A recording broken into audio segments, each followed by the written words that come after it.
출애굽기는 이스라엘 백성들이 애굽을 탈출해서 약속의 땅 가나안으로 가는 긴 여정을 기록하고 있습니다.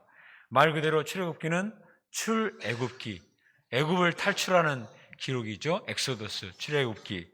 그런데 전체적인 내용을 보면은 애굽에서 탈출하는 내용은 14장까지 끝나고 출애굽기 전체가 몇 장이죠? 40장이잖아요. 그러니까 이 애굽에서 탈출하는 출애굽 과정은 14장에서 끝나는데 그 뒤에도 많은 내용들이 나오고 있습니다. 출애굽기는 구원에 대해서 얘기해주고 또 하나님이 율법을 주시고 또 언약을 맺으시고 또 성막을 만들도록 하시는 내용이 거기 나옵니다. 출애굽기는 굉장히 아주 중요한 많은 주제들을 다루고 있습니다. 우리가 어떻게 죄에서 출애굽을 할 수 있는가, 죄에서 어떻게 빠져나올 수 있는가 하는 구원의 문제뿐만 아니라 구원받은 뒤에는 어떻게 살아야 되는가, 이런 것에 대해서도 이 구원과 성화에 대해서도 아주 자세하게 알려줍니다. 그래서 출애굽기는 구약의 복음서다 이렇게 말합니다. 우리가 항상 봄학기에는 복음서를 공부를 했는데 올해는 왜 복음서 공부 안 하고 출애굽기 하세요? 이렇게 물어본 사람이 있습니다. 그런데 우리 출애굽기를 통해서도 풍성하게 이 복음의 은혜를 누릴 수가 있습니다. 우리가 출애굽기 공부를 통해서 이 구원의 진리를 배우고 또 복음이 우리 마음에 깊이 심겨질 수 있기를 바랍니다. 오늘은 1장을 살펴보게 되는데 1장에서는 이스라엘 백성들이 어떻게 번성하게 되는가 하는 것을 보여줍니다. 애굽의 왕 바로가 위기의식을 느끼고 자꾸 이스라엘 백성들을 학대하고 짚었고 그냥 이들을 없이 하려고 했는데 제목이 말한 것처럼 학대를 받을수록 이스라엘 백성들은 더 번성하고 더 번성하게 되었습니다. 정말 신기하죠? 근데 이것이 바로 하나님의 역사의 신기한 비밀인 것입니다.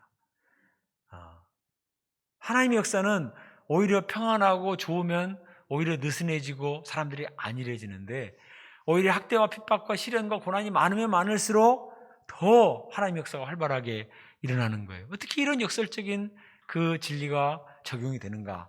오늘 말씀을 통해서 우리가 그 비밀을 배우고 우리 가운데도 시련과 역경 속에서 오히려 번창하고 번성하는 그런 믿음의 능력을 체험할 수 있기를 바랍니다. 먼저 1절 말씀을 같이 읽어보겠습니다. 1절 말씀. 자, 시작. 야곱과 함께 각각 자기 가족을 데리고 애굽에 이른 이스라엘 아들들의 이름은 이러하니. 1절부터 5절은 야곱의 아들들의 이름이 쫙 기록이 되어 있습니다. 근데 이 출애굽기 1장 1절부터 5절 말씀은 창세기 46장 8절 말씀과 거의 비슷해요. 창세기 46장 8절부터는 야곱의 아들들과 손자들 이름까지 기록이 되어 있는데 이 출애굽기 1장 1절부터 5절은 손자들 이름은 빼고 12아들 이렇게 이름이 기록되어 있죠. 이것은 뭘 말해주느냐? 출애굽기가 창세기의 후속편이라는 거예요. 창세기와 출애굽기가 단절된 것이 아니라 연결이라는 것입니다. 하나님이 믿음의 상 아브라함을 부르시고 믿음의 역사를 시작을 하셨어요. 그리고 이삭, 야곱의 12아들, 그리고 야곱이 자기 자녀들을 데리고 애굽에 들어갔더라. 거기까지 출애굽기가 끝났어요. 그러면 그것으로 끝이냐? 그게 아니에요. 그러면 들어가서 그들이 어떻게 됐겠는가? 그것을 출애굽기가 일으켜주고 있습니다. 출애굽기 다음에는 또 레위기에서 계속 다 66권이 전부 연결이 되어 있는 것입니다. 하나님의 역사는 단절이 없어요. 계속해서 연결이 되어 있습니다. 하나님은 아브라함을 믿음의 조상으로 부르시면서 그렇게 말씀하셨어요. 내가 너로 큰 민족을 이루고 내게 복을 주어 내 이름을 창대하게 하리니 네가 복이 될지라. 아브라함이 처음에 나이도 많았고 딸 자식 하나 없었습니다. 근데 하나님이 처음에 부르실 때부터 말씀하셨어요. 내가 너에게 큰 민족을 만들어 주겠다. 이렇게 말씀하셨습니다. 하나님께서는 하늘의 별과 같고 바닷가의 모래와 같이 많은 자식을 주시겠다고 말씀하시는데 그것은 아브라함뿐만 아니라 아브라함의 아들 이삭 그리고 야곱에게도 주셨고 요셉에게도 주셨고 계속 그 말씀을 하셨습니다. 그런데 그 말씀이 그대로 이루어졌습니다. 어떻게 성취되었습니까? 7절을 같이 읽어볼까요? 7절 시작. 이스라엘 자손은 생육하고 불어나 번성하고 매우 강하여 온 땅에 가득하게 되더라. 이 단어를 자세히 보세요. 이스라엘 자손은 생육하고 불어나고 번성하고 매우 강하고 온 땅에 가득하게 되었더라. 이걸 영어 성경에 보니까 The Israelites were exceedingly fruitful. They multiplied greatly, increased in numbers, and became so numerous. 전부 강조요법이 그냥 greatly, exceedingly, numerous, 아주 increase. 얼마나 많이 늘어났으면 이렇게 아주 번성하고 충만했다 이렇게 말합니다. 야곱이 자식들을 데리고 애굽에 들어갈 때 70명에 불과했습니다. 그런데 400년이 지난 동안에 숫자가 엄청나게 불어나서 나중에 출애굽할 때는 200만 명이 되었습니다. 모든 민족이 세월이 지난다고 다 그렇게 되는 게 아니에요. 지구상의 역사를 살펴보면요, 어떤 민족은 그냥 어디 사라져버리고 이런 소수민족으로 끝까지 전락한 데도 많아요. 근데 이스라엘 백성들은 이렇게 많아졌습니다. 나중에 9절에 보니까 애굽왕이 뭐라고 말하죠? 이 백성 이스라엘 자손이 우리보다 많고 강하도다. 요셉 때 이스라엘 백성들이 들어왔을 때 그 바로왕은 이 야곱의 가족들을 전혀 두려워하거나 전혀 위협의 대상으로 생각하지 않았어요. 그런데 지난 400년 동안 애굽은 인구가 별로 안 일어났어요. 결혼도 별로 안 하고 애도 잘 안 낳고 또 이제 막 몸매 관리만 하고 이렇게 하느라고 이렇게 하니까 그냥 인구 감소 노령화되고 이렇게 했는데 그냥 이스라엘 백성들은 계속 늘어나가지고 애굽의 바로가 위협을 느낄 정도로 우리보다 많고 강하다 이렇게 말을 할 정도가 되었습니다. 이스라엘 백성들 아마도 자녀들을 10명, 12명, 20명 막 쑥쑥 낳았던 것 같습니다. 고대 사회에서는 이 다산이 축복의 아주 상징이었습니다. 왜냐하면 인구가 곧 노동력이고 인구가 곧 전투력이니까. 당시에는 사람이 오늘날도 마찬가지지만 오늘날도 인구가 중요하죠, 기본적으로. 근데 당시에는 노동지박적 사회이기 때문에 더더구나 인구가 노동력을 좌우하고 전투력을 좌우하기 때문에 인구가 너무나 중요하잖아요. 근데 하나님께서 이스라엘 백성들처럼 크게 번성케 하셨습니다. 어떻게 이스라엘 백성들이 이렇게 번성케 되었는가? 그것은 바로 하나님이 함께 하셨기 때문에 가능했습니다. 하나님이 함께 하셨기 때문에. 야곱이 처음에 가족을 데리고 애굽에 들어가고자 할 때 두려웠어요. 아브라함의 후손들의 마음속에는 애굽에 대한 트라우마가 항상 있어요. 아브라함이 기근의 때에 애굽으로 내려갔다가 자기 아내를 빼앗기고 자기도 죽을 것 같은 두려움이 있었다고요. 야곱의 아버지 이삭도 그 비슷한 경험이 있어요. 야곱은 자기도 애굽에 내려갔다가 무슨 일을 당하지 않을까 이런 두려움이 있었어요. 그런데 하나님이 나타나셔서 야곱에게 그렇게 말씀하셨습니다. 창세기 46장 3절 4절에 보면 나는 하나님이라 내 아버지 하나님이니 애굽으로 내려가기를 두려워하지 말라. 내가 거기서 너로 큰 민족을 이루게 하리라. 내가 너와 함께 애굽으로 내려가겠고 반드시 너를 인도하여 다시 올라올 것이다. 두려워하지 마라. 내가 너와 함께 간다. 그리고 너희가 거기서 큰 민족을 이룰 것이다. 야곱이 있는 지금 이곳이 아니고 미리 네 아들 요셉을 보내놨고 지금 들어가게 되는 그 애굽에서 큰 민족을 이루게 될 거니까 걱정 마라. 그리고 때가 되면 다시 나와서 약속의 땅 가나안으로 인도해서 그때 하나님의 나라를 건설할 테니까 걱정 말고 들어가라. 이렇게 말씀하셨어요. 그런데 하나님은 야곱에게 주셨던 그 약속의 말씀대로 정말 번성하게 하셨습니다.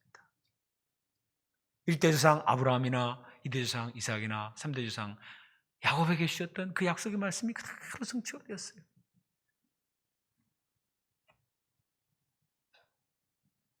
우리도 우리 인생을 살 때 우리의 앞날이 항상 불안합니다. 우리 인생들은 한 치 앞도 내다볼 수가 없어요. 무슨 일이 일어날지, 우리 자녀들에게 앞으로 무슨 일이 일어날지 항상 불안하잖아요. 야곱이 가졌던 그 불안함은 바로 우리의 불안함이에요. 그러나 하나님이 우리와 함께 하십니다. 하나님 우리와 함께 하시고, 하나님이 함께 하시고, 우리가 하나님의 말씀을 믿고 순종하면 하나님이 우리를 번성케 하시고 축복케 하시고 강성케 하시리라 믿습니다. 내가 하나님의 뜻을 버리고 내 욕심과 또 나의 정욕대로 살면 하나님이 축복하시지 않지만, 어떤 상황과 어떤 조건일지라도 하나님을 믿고 하나님을 신뢰하고 하나님께 순종하면 하나님이 우리 편이 되셔서 반드시 번성케 하시리라 믿습니다. 우리 유배표 역사도 그 증거예요. 60년 전에 1961년 이 광주 땅에서 시작한 유배표 역사가, 그때 우리 유배표 역사보다 큰 대형 교회가 광주에 많았다고요. 그러지 않겠어요? 그 대인동 단칸방에서 정말 두 분이 시작하는 그 역사, 너무나 작은 역사죠. 거기에 비해서 이미 61년도에 아주 큰 그런 교회들이 광주에 이미 많이 있었습니다. 다 무시하고 별 볼 일 아닐 것이다. 대학생들 좀 모여서 뭐 하다가 그냥 나중에 때 되면 다 흩어져 버리겠지, 그렇게 생각을 했어요. 그런데 우리 선배 선교사님들과 목자님들은 솔직하게 하나님을 믿고 열심히 복음의 씨를 뿌리고, 또 그 자리에서 계속 모아 있었던 것이 아니고 계속 파송을 하고 계속 개척을 하고 계속 선교사를 파송을 했습니다. 그래서 올해 660주년 세계선교 보고대회를 하게 되는데, 이제 보고대회를 하기 위해서 이렇게 명단을 조사를 해보니까 지금 현재 유배표에서 활동하고 있는 선교사 숫자가 정확하게 1449명이고 또 자녀들이 1279명이에요. 그리고 현지인들, 우리 선교사님들이 가서 양들로 도와가지고 현지인들 중에서 목자가 된 사람이 몇 명이냐, 목자들과 그 자녀들까지 합하니까 1009명이에요. 그래서 지금 선교지에서 활동하고 있는 우리 UBF 멤버들이 3737명. 외우기 쉬워요. 3737. 어떻게 3737. 그 다음에 본국에 있는 우리 UBF 목자들의 숫자가 어떤가. 작년에 우리 UBF 전체 주일예배 통계가 3,800명 정도 됐는데, 거기는 이제 어린아이들과 CBF나 이런 재배프는 포함이 안 된 데도 많이 있어요. 그러니까 한 5,000명, 막 6,000명 될 수가 있는데, 그러니까 본국과 선교지를 합하면은 9,000명을 능가하는 거예요. 야, 지난 60년 동안, 그리고 또 우리 모임을 거쳐 나간 사람들도 많이 있잖아요. 다른 교회로 가기도 하고, 또 그런 사람도 많이 있지 않습니까? 현직에 남아있는 사람만 거의 9,000에서 10,000명이 돼요. 이거는 정말 어마어마한 역사입니다. 어떻게 이것이 가능한가? 누구 한 사람의 카리스마로 된 게 아니에요. 하나님이 우리와 함께 하시고 우리가 하나님을 믿고 믿음으로 사니까 하나님이 축복하셨습니다. 우리는 한 사람 제자 세우는 것이 너무나 어렵다고 생각했는데, 우리가 보이지 않는 가운데 자고 깨고 하는 사이에 믿음의 나무가 이렇게 자랐습니다. 우리 광주 169 역사만 해도 그동안 많은 어려움과 시련도 있었지만 하나님은 계속해서 축복하시고 번성케 하셨습니다.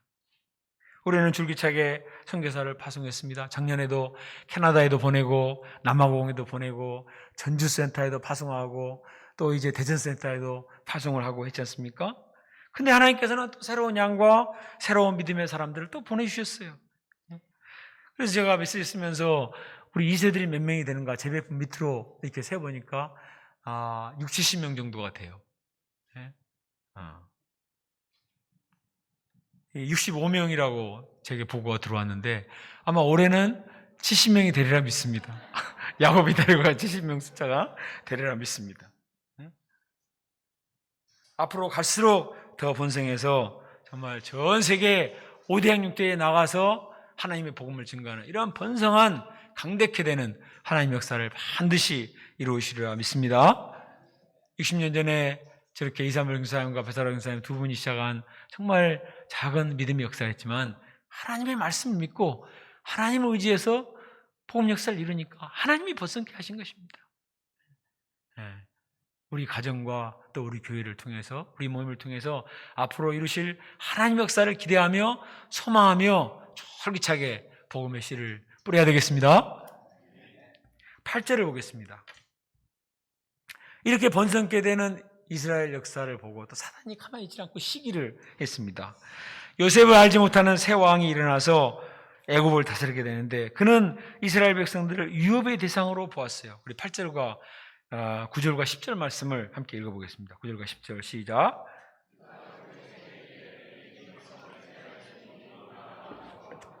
자, 우리가 그들에게 대하여 지혜롭게 하자. 들을건대 그들이 더 많게 되면 전쟁이 일어날 때 우리가 가까이요 우리가 싸우고 그 땅에서 나갈까 하노라. 아멘. 자, 이스라엘 백성들이 더 늘어나면 전쟁이 일어날 때 이스라엘 백성들이 적국편이 돼가지고 우리를 공격하면 어떻게 되냐? 응? 그러면 우리가 큰 피해를 보게 되니까 미리 이들의 숫자를 줄여야 되겠다. 이런 생각을 하게 되었습니다. 바로왕이 말했습니다. 우리가 그들에게 대하여 지혜롭게 하자. 바로가 머리를 쓴 거예요. 그 지혜는 이스라엘 백성들에게 일을 많이 시켜서 너무나 아주 과중한 일에 시달리게 되면은 몸이 점점 쇠약해지고 이렇게 해서 일하다 죽는 사람들도 있고 또 평균 수명도 점점 줄어들어서 자연히 인구가 감소할 것이다. 이것이 바로의 지혜였습니다.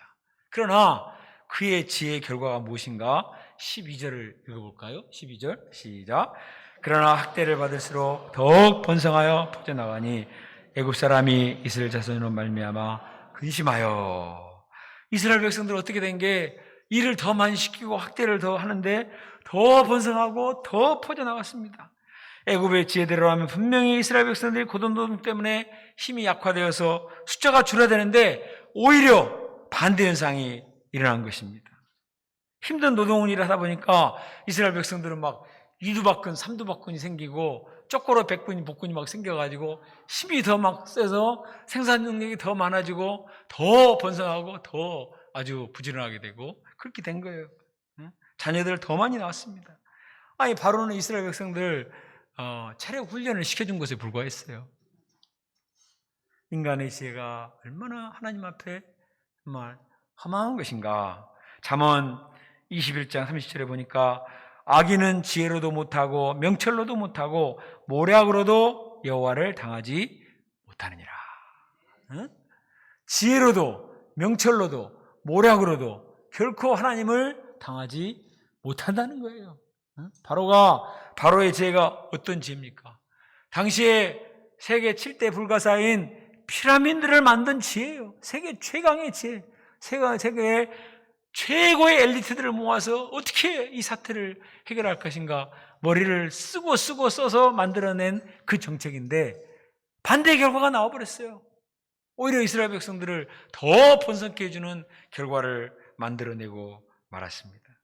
하나님은 바로의 악한 지혜를 사용하여서 이스라엘 백성들을 더 축복하시고 번성케 하셨습니다. 학대를 받을수록 더욱 번성하고 퍼져나가니 이것이 바로 하나님의 지혜입니다. 이것이 바로 십자가와 부활의 지혜요 복음의 원리인 거예요. 종교 지도자들은 예수님을 학대하고 채찍으로 때리고 십자가에 못 박아 죽여버리면 예수당은 없어진다 이렇게 생각했어요. 그러나 예수님이 십자가에 못 박아 죽으셔서 우리 죄를 사하시고 사흘 만에 부활하셨습니다. 그리고 성령으로 다시 오셔서 사도행전에서 성령의 역사를 이루시는데 복음서보다 더 많은 역사를 이루셨습니다.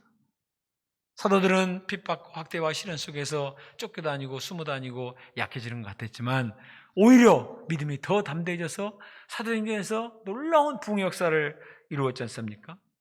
우리 유럽 역사도 언제 가장 활발한 복음 역사가 이루었는가 조사를 해보면 80년대 가장 캠퍼스가 어려울 때 매일 데모하고 체류탄 가스가 아주 심해서 캠퍼스가 올라가기도 힘들고 그냥 양한 사람 데려오려면 아주 치열한 전쟁. 지금은 그냥 어떤 영적인 전쟁이지만 그때는 정말 이건 진짜 전쟁을 불사하는 이런 가운데 있었는데 그때 가장 활발한 복음 역사가 일어났습니다. 98년에 IMF로 말미암아서 경제적으로 힘들었는데 그때 오히려 선교사로 많이 파송이 됐어요. 지난번에 최한대 선교사님도 그런 얘기 했잖아요. 98년 IMF 때 자기가 파송이 됐었다고. 미국 UBF도 언제 가장 성장했는가 보니까 이 딜 프로그램 애들이 UBF를 막 핍박하고 막 이렇게 할 때 오히려 선교사님들이 간절히 기도하고 말씀 외우고 이렇게 하니까 그때 미국 목자들이 오히려 더 많이 세움을 받게 되었습니다. 사탄이 방해를 하고 성도를 학대를 받을수록 더 힘써 말씀 붙들고 더 열심히 기도했기 때문에 복음 역사가 더 활발하게 번창하게 된 것입니다. 우리 나베드로 목자님은 결혼하자마자 중국 선교사로 나갔는데 핍박 때문에 빈손으로 돌아와야 됐습니다. 가진 것은 아무것도 없고 나인 사모님은 아이까지 잉태한 상태라 너무나 막막했습니다. 가족들조차 짐으로 여기고 은근히 부담스러워하는 분위기였습니다. 얼마나 서럽고 힘들겠습니까? 그러나 나베드로 목자님은 힘들수록 더 간절히 기도하고 닥치는 대로 일을 했습니다. 처자식 목에 살려야 되니까 아주 그냥 목숨 걸고 일을 한 거죠. 리아카를 끌고 다니며 돈가스 장사, 옥고시 장사, 두부 장사를 했습니다. 그때 체력이 좋아져서 배에 왕자가 새겨졌다고 했습니다. 그리고 장사도 잘 됐어요. 그래서 이제 트럭을 사가지고 생선 장사를 했는데, 또 차 사고가 나가지고 다 날려버리게 되었습니다.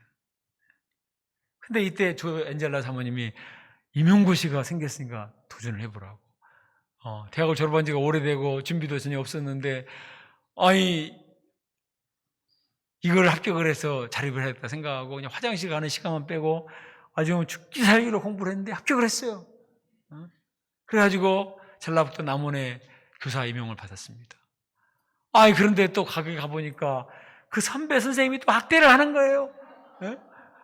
이렇게 못 살게 굴고 학대를 하니까 아주 괴로웠습니다. 그러던 차에 광주에 또 임용고시 자리가 하나 났는데 18대 1이야. 경쟁률이 18대 1. 그래서 이번에는 또 아주 그 학대하는 선배 교사 밑을 바로 같은 교사를 그늘에서 벗어나고자 출애굽하고자 열심히 공부를 했는데 또 합격을 했어요. 그래가지고 광주로 오게 됐습니다. 우리 나베드로 목자님 인생을 살펴보면 과정에 시련도 많이 있었지만 학대를 받을수록 우리 나베드로 목자님은 더 강성해졌습니다. 자녀들도 3명이나 나와서, 우리는 믿음이 없어서 2명만 낳았는데 3명까지 나와서 번성하게 됐습니다. 그리고 이제는 광주 169 재배포 역사의 초대 교장으로 취임하게 됐습니다. 그래서 지지난주에 이렇게 메시지 전하신 보니까 얼마나 쩌렁쩌렁 말씀을 전하시는지, 본인이 이런 역경을 뚫고 나와서 이렇게 하기 때문에 확신 있게 이렇게 말씀을 심으시는 것 같아요. 아마 하나님께서 이 광주 169 재배포 역사도 번성케 하시리라 믿습니다. 우리 나베드로 목자 아버님이 부자여가지고 중국에서 돌아왔을 때 우리 막둥이 불쌍하다, 집도 사주고 차도 사주고 다 대줬으면 오늘날의 나베드로 목자님이 없어요. 이 믿음의 사나이 나베드로, 아주 야성의 사나이, 불굴의 사나이 나베드로 목자는 없을 것입니다. 아버지께 감사하세요. 하나님 역사는 너무나 신기한 거예요. 우리가 생각할 때는 환경이 다 좋고 사람들이 다 잘해주고 다 나를 반겨주고 다 모든 것이 좋으면은 잘 될 것 같은데 그렇지 않습니다. 오히려 사람은 안일해지고 또 느슨해지고 이게 부패하기가 쉬워요. 모든 사람이 어렵다고 그렇게 되는 건 아닌데, 하나님을 믿는 사람은 어려울수록 한절 하나님을 믿고 의지하고 간구하기 때문에 하나님이 우리를 강성케 하셔서 오히려 번성케 하신 줄로 믿습니다. 영적으로는 학대가 오히려 도약의 발판이 되는 것입니다. 학대를 통해서 우리를 더욱더 번성케 하시는 하나님을 찬양합니다. 15절을 보겠습니다. 학대를 받을수록 이스라엘 백성들이 더 번성하자 애굽 왕은 이제 악한 명령을 내리는데 히브리 산파들을 불러가지고 이렇게 말했어요. 히브리 여인들이 해산할 때 아들이거든 죽이고 딸이면 살려두라. 너무나 잔인한 명령이죠. 이제 히브리 남자들은 태어나자마자 죽임을 당해야 되는 비극적 운명에 처하게 됐습니다. 그런데 이 가운데서도 하나님이 신기하게 역사하는 거예요. 우리 17절을 같이 읽어볼까요? 17절 시작. 애굽 왕의 명령을 어기고 남자아이들은 살린지라. 산파들이 애굽 왕의 명령을 어기고 아이들을 살렸어요. 당시에 왕의 어명을 어기는 것은 이거 삼족을 멸하는 것입니다. 그런데 이 산파들이 어떻게 왕의 명령을 어기고 아이들을 살렸냐 이거예요. 본문이 뭐라고 말하고 있죠? 산파들은 하나님을 두려워해요. 산파들은 어린 생명을 이렇게 받아서 하면서 생명의 신비를 많이 느껴왔을 것입니다. 이거는 정말 하나님이 주신 생명이다. 바로가 아무리 대단한 사람이지만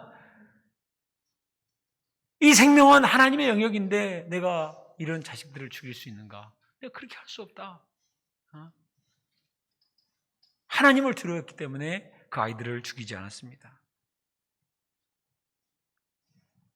애굽 왕은 화가 나서 산파들에게 말했어요. 너희가 어찌하여 남자아이들을 살렸냐? 이때 하나님은 산파들에게 또 지혜를 허락하셨습니다. 19절 같이 읽어볼까요? 19절을 시작. 산파가 바로에게 대답하되 히브리 여인은 애굽 여인과 같지 아니하고 건장하여 산파가 그들에게 이르기 전에 해산하였더이다. 학대를 받은 이스라엘 백성들은 남자들만 건장한 게 아니라 여인들도 건장해졌습니다. 아니 그래서 아기를 낳는데 산파들이 도착하기 전에 이미 쑥쑥 나서 젖먹이고 설거지까지 다 하고 있는 거예요. 네? 히브리 여인들은 노동을 통해서 몸이 단련되어서 아이들도 쑥쑥 잘 나왔습니다. 무엇보다도 하나님이 지혜를 주셨는데 바로가 그랬잖아. 우리가 지혜롭게 하자. 응? 산파들의 지혜는 바로의 지혜를 능가했습니다. 어떻게 이런 지혜로운 말을 할 수가 있습니까? 실제로 이런 일일 수도 있고 또 이런 지혜를 하나님이 주신 것이죠. 잠언 9장 10절에 보니까 여호와를 경외하는 것이 지혜의 근본이라고 했습니다. 여호와를 경외하는 것이 지혜의 근본이다. 근데 이 산파들이 하나님을 경외했다고 그랬거든요. 산파들이 공부를 많이 해서 지혜가 있는 것이 아니라 하나님을 경외하니까 그 서슬퍼런 상황 가운데서도 참 하나님이 주시는 지혜를 덧입고 이런 명쾌한 답을 할 수가 있었던 거예요. 바로가 꼼짝을 못해요. 아니 우리가 한 것이 아니고 이미 자식을 낳고 이렇게 하고 있는데 우리가 뭐합니까? 출애굽기를 공부해 보면 이 바로의 지혜와 하나님의 지혜가 계속 충돌을 합니다. 하나님은 어찌하든지 생명을 살리기를 원해요. 근데 바로는 어떻게 해서든지 생명을 죽이고 하나님의 역사를 방해하기 원합니다. 하나님의 구속 계획은 창세기 3장 15절부터 여자의 후손을 통해서 뱀의 머리를 상하고 구원의 역사를 이루실 것이다. 그리고 아브라함을 택해서 그 후손들을 통해서 생육이 중다하고 그래서 하나님 백성을 만들고자 하는 것이 하나님의 뜻이에요. 그게 하나님의 지혜란 말이에요. 그런데 사탄은 계속해서 이 하나님의 구원 역사에 대해 태클을 겁니다. 방해하고 어떻게 쓰든지 하고자 일을 하는 거예요. 그런데 아무리 바로가 모략을 꾸미고 나름대로 지혜롭게 해도 안 됩니다. 하나님이 바로의 모든 계획들을 다 무산시키는 거예요. 오늘 본문에도 보면 전혀 예기치 못한 산파들의 믿음을 쓰셔서 하나님은 이스라엘 백성들의 아이들을 보여주셨습니다. 로마서 8장 31절에 만일 하나님이 우리를 위하시면 누가 우리를 대적하리요? 하나님이 우리 편이 되시기 때문에 그 어떤 악한 사단 마귀의 대적과 그 지혜로도 우리를 해할 수가 없습니다. 20절과 21절을 같이 읽어볼까요? 20절과 21절 시작. 하나님이 그 산파들에게 은혜를 베푸시니 그 백성은 번성하고 매우 강해지니라. 그 산파들은 하나님을 경외하였으므로 하나님이 그들의 집안을 흥왕하게 하시니라. 하나님이 산파들에게 은혜를 베푸셨기 때문에 이스라엘 백성들은 더 번성하고 더 강해졌습니다. 또 하나님이 이 산파의 집안도 축복하셨어요. 그래서 그 집안도 흥왕하게 하셨다고 했습니다. 산파들이 왕의 명을 거절했기 때문에 큰 화를 당할 줄 알았는데 하나님이 그들 편이 되시니까 오히려 흥왕하게 되었습니다. 하나님을 경외하는 산파들을 하나님이 보호하시고 축복해 주셨습니다. 사무엘상 2장 30절에 보면 하나님 이렇게 말씀하시죠. 나를 존중 여긴 자는 내가 존중하고 나를 멸시하면 내가 경멸하겠다. 산파들이 아무리 보잘것없는 사람일지라도 하나님을 존중 여기니까 하나님이 그들을 존중 여기십니다. 바로가 지 아무리 대단한 자이지만 하나님을 경멸하니까 하나님이 그를 경멸하시는 겁니다. 그래서 본문에 보면 애굽의 왕의 이름은 기록되지 않았는데 산파들의 이름은 기록이 되었어요. 그 이름이 시브라와 부하였는데, 시브라는 아름답다, 빛나다 이런 뜻이고, 부하는 향기로운 꽃이다 이런 뜻이에요. 정말 시브라와 부하는 그 이름처럼 아름답고 빛난 존재, 향기로운 꽃처럼 귀하게 쓰셨습니다. 22절을 같이 읽어볼까요? 22절 시작. 그러므로 바로가 그 모든 백성에게 명령하여 이르되 아들이 태어나거든 너희는 그를 나일강에 던지고 딸이거든 살려두라 했더라. 바로는 이제 극약 처방을 내렸습니다. 이스라엘 백성들 가운데 아들이 태어나면 다 산파들이 하는 게 아니고 자기가 직접 갔다가 강에 버려라. 이거 큰일 났어요. 이제는 피할 길이 없었지 않습니까? 사단의 최후 발악입니다. 바로는 생각했을 것입니다. 이제는 너희들이 어쩔 수 없겠지. 그러나 또 어떻게 되죠? 우리가 다음 장에 배우게 되겠지만 그가 내린 명령 때문에 모세가 물에 던져지고 또 그 모세를 자기 딸이 건져다가 자기 집에서 밥 먹여서 교육시켜서 키워가지고 그 모세가 이스라엘 백성들을 출애굽시켜 나가버리잖아요. 아니 도대체 이게 어떻게 된 거예요? 이 바로가 그렇게 머리를 쓰고 자기 나름대로 자기 권력을 다 사용하는데 하나님은 그것을 역이용하셔서 하나님의 역사를 이루고야 마십니다. 이게 정말 놀라운 것이, 하나님의 역사는 얼마나 놀랍습니까? 바로는 이스라엘 남자들을 나일강에 다 빠뜨려 죽여버려야 되겠다 이렇게 생각을 했습니다. 근데 나중에 보니까 애굽의 남자들이 홍해 바다에 다 빠져 죽는 거예요. 네?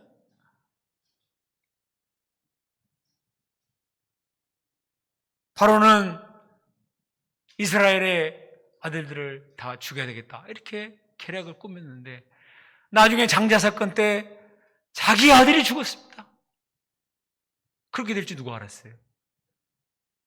자기가 이스라엘 백성들 다 죽이고 남의 귀한 자식들을 다 죽이려고 생각했는데 오히려 자기 백성의 남자들이 홍해바다에 빠져 죽고 자기 자식이, 자기 후계자가 죽더라 이거예요.